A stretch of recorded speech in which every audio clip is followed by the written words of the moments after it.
अमेरिकी हुकूमत ने 500 से ज्यादा यूएफओ रिपोर्ट्स की जांच शुरू कर दी। रिपोर्ट के मुताबिक यूएफओ की 2021 के दौरान कई शिकायत मौसूल हुई, जिनमें मुतादिद ड्रोन्स और गुब्बारों की शक्ल में जाहिर हुए, जबकि सैकड़ों के बारे में अभी तक कुछ मालूम नहीं हो सका।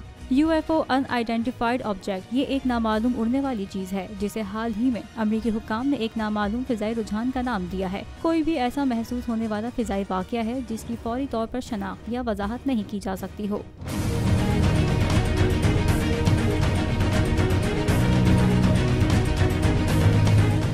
डायरेक्टर ऑफ नेशनल इंटेलिजेंस की रिपोर्ट में बताया गया है कि 7 माह के दौरान ऐसे 247 वाकयात रिपोर्ट हुए। ये भी इंकशाफ किया गया है कि 144 मशकूक अशिया के रिकॉर्ड्स मौजूद हैं, जिसका बारीक बीनी से मुशाहिदा किया जा रहा है। रिपोर्ट में कहा गया है कि गुज़िश्ता 17 सालों से पुराने रिकॉर्ड्स में दफन होने वाली मजीद 119 रिपोर्ट्स का पता लगा चुके हैं, जिससे मजमूई तौर पर 510 रिपोर्ट्स बाकी रह गयी। मजीद बताया गया कि ज्यादातर नई रिपोर्ट्स अमेरिकी बहरिया और फिजाइया के पायलट से आती हैं। पेंटागन के तर्जुमान पैट राइडर का कहना था, हम अपनी जमीन, समंदर या फिजाई हुदूद में दरअंदाजी की रिपोर्ट्स को संजीदगी से लेते हैं और हर एक का जायजा भी लेते हैं।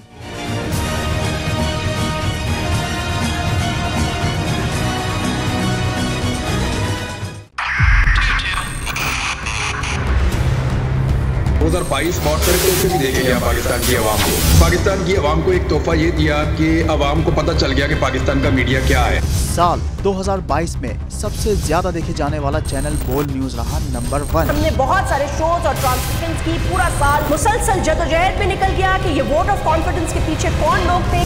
तोड़े रेटिंग के सभी रिकॉर्ड। सोशल मीडिया पर भी सबसे ज्यादा तेजी से 2.4 बिलियन व्यूज का संगे मील अबूर किया।